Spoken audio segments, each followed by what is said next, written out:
Planet Report, the show that brings you news brief from all over the world. I am Emily Campos. Planet Report has been a segment on Knightline News for a long time, but now we're striking out our own. Planet Report is now a weekly show that we will have time to cover the headlines of the week in more depth. We will begin with the news from the Middle East. From Baghdad, Reuters is reporting that Pope Francis, making the first trip by a pontiff to Iraq, made an impassioned call on Friday for an end to the militant violence, fratricide, and religious strife that has been plaguing the country for decades, saying peacemakers should finally be given a chance. May the clash of arms be silenced. May there be an end to acts of violence and extremism, he said, addressing the Iraq president, politicians, and diplomats at the presidential palace. Francis arrived at Baghdad airport under the tight security, after telling reporters on his plane that he felt duty-bound to make the trip because the country has been martyred for so many years. Hundreds of people gathered in small clusters to see him driven into Baghdad in a bulletproof BMW, a departure for a pope who normally insists on using small, normal cars. A motorcade of dozens of vehicles accompanied him out of the airport compound, which recently came under rocket fire from a militia groups. The Pope's whirlwind tour will take him by plane, helicopter, and cars to 4 cities, including areas the most foreigner dignitaries are unable to reach, let alone in such short space of time. He will say Mass at Baghdad Church, meet Iraq's top Shia Muslim cleric in the southern city of Najaf, and travel north to Mosul, where the army had to empty the streets for security reasons last year for a visit by Iraq's prime minister. The pontiff will also visit here, a birthplace of the prophet Abraham, who is revered by Christians, Muslims, and Jews, and meet Iraq's revered top Shiite Muslim cleric, 90-year-old Grand Ayatollah Ali Sistani. Moving on to Australia, Indira has this report about a sheep that's feeling much cooler now. Reuters is reporting that a wild and ailing sheep found in a forest in Australia named Barak by rescuers has yielded a fleece weighing nearly 80 pounds, nearly half the weight of an adult kangaroo, after being shorn for the first time in many a year. The sheep was found by a member of the public who contacted the Edgar's Mission Farm Sanctuary near Landsfield, Victoria, about 40 miles north of Melbourne. Sanctuary representatives explained that the sheep needed to be shorn at least annually, otherwise the fleece continues to grow and grow as happened there. While his hooves were in great condition from running over the rocks in the forest, he was in bad condition. He was underweight, and due to all of the wool around his face, he could barely see. After his much-needed shearing, Barak's fleece weighed in at 35.4 kilograms. For Planet Report, I'm Indira. Back to you, Emily. Thank you, Indira. It looks like they've been taking quite a load of that sheep. Unlike wild sheep, who shed most of their wool every year, merino sheep don't periodically lose their hair. They just keep growing more wool. That can be a problem if one of them wanders away. From down under to the red planet, Gabriel Lully brings you the story about the latest recovery to attempt a landing on Mars. The Daily Telegraph reports that the mission to land the most advanced instrument yet in the middle of a crater on the red planet has succeeded. Already, Perseverance has paid off. Among the most breathtaking footage sent home was a panorama taken just after the rover touched down, the camera sweeping across the dusty, rocky landscape. Perseverance landed last Thursday to search for signs of ancient microscopic life. After spending the weekend binge-watching the descent and landing video, the team at Jet Propulsion Laboratory in Pasadena, California, shared the video at a news conference. The quality was so good and the images so breathtaking that members of the rover team said they felt like they were riding along. In the footage, the Perseverance rover rocket engines lowered it gently down to the surface of Mars, kicking up a swirl of red dust. The images relayed back to Earth of the moment are as stunning as the scientific feat itself. The high-definition video clip, lasting 3 minutes and 25 seconds, captures footage of the dramatic 7 minutes of terror, when Perseverance endured difficult conditions that battered the craft as it entered the atmosphere and approached the surface. The video begins with a violent release of a sonic red and white parachute from the rover.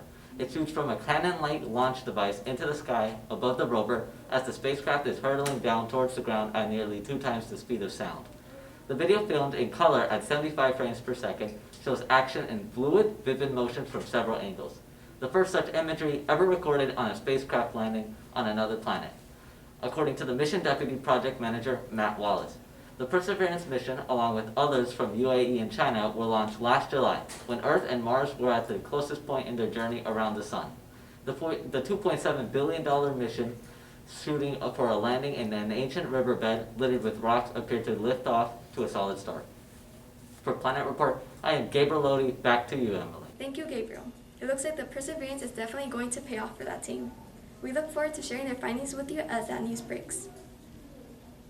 Back to Earth and the result of a literal blast from the past. Maxwell Scaloni brings you the story of the latest treasure unearthed by archaeologists in Italy. From Rome, Reuters is reporting that archaeologists have unearthed a unique ancient Roman ceremonial carriage from a villa just outside Pompeii. The city burned in a volcanic eruption in 79 AD. The almost perfectly preserved four-wheel carriage made of iron, bronze, and tin was found near the stable of an ancient villa at Civita Juliana, around 700 yards north of the walls of ancient Pompeii. The carriage was the first of its kind discovered in the area, which had so far yielded functional vehicles used for transport and work, but not for ceremonies. Massimo Osana, the outgoing director of the Pompeii Archeological Site, claimed that this is an extraordinary discovery that advances our understanding of the ancient world, adding that the carriage would have accompanied festive moments for the community, such as parades and processions. The cultural ministry called it a unique find without any precedent in Italy. Pompeii, 14 miles southeast of Naples, was home to about 13,000 people when it was buried under ash, pumice pebbles, and dust, as it endured the force of eruption equivalent to many atomic bombs. About two-thirds of the 165-acre ancient town has been uncovered. The ruins were not discovered until the 16th century, and organized excavations began in about 1750. A rare documentation of Greco-Roman life, Pompeii is one of Italy's most popular attractions and a UNESCO World Heritage Site. For Planet Report, I am Maxwell Scaglione. Back to you, Emily. Thanks, Max. What a find. Who knows what other treasures that ground will give up in Pompeii. Moving to North America, Dania Marina Brito has this report on U.S. manufacturing output so far in 2021. Reuters is reporting that U.S. manufacturing activity increased to a three-year high in February amid a surge in new orders, but factories continued to face higher costs for raw materials and other inputs amid labor shortages at suppliers as the pandemic drags on. The acceleration reported by the Institute for Supply Management on Monday was despite a global semiconductor chip shortage, which has hurt production at automobile plants. Other data showed construction spending surged to a record high in January, boosted by strong private and public outlays.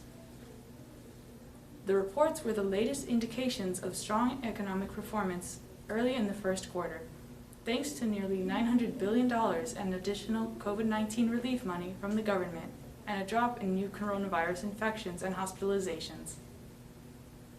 Manufacturing is doing well, but it will not be smooth sailing over the next few months because of supply chain disruptions, slow delivery times, and a global shortage of semiconductors.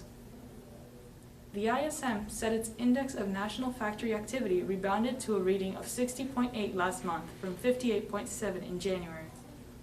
That was the highest level since February 2018. A reading above 50 indicates expansion in manufacturing, which accounts for 11.9% of the U.S. economy. For Planet Report, I am Dania Marina Brito. Back to you, Emily. Thank you, Dania Marina. It's good to hear that U.S. manufacturing output is growing. The news is also tentatively good in South America. Michael F. Fries reports that how Brazil has so far weathered the pandemic better than expected. The Financial Times is reporting that the Brazilian economy contracted 4.1% last year, one of the most resilient performances in Latin America, after a massive fiscal stimulus package alleviated the impact of the coronavirus pandemic. Official data released on Wednesday showed that the Brazilian economy grew 3.2% in the fourth quarter last year from the previous quarter, when it expanded 7.7%.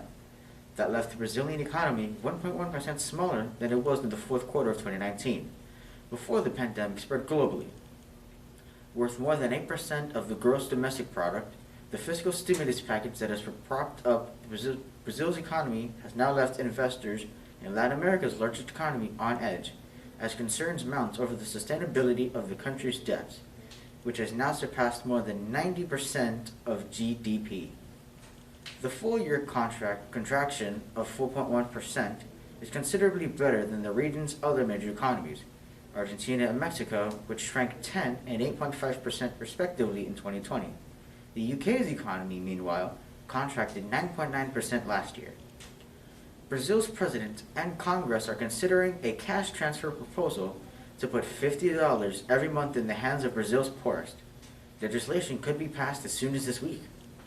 The Brazilian economy is expected to grow by between 3 and 3.5% in 2021, although this depends greatly on the trajectory of the pandemic.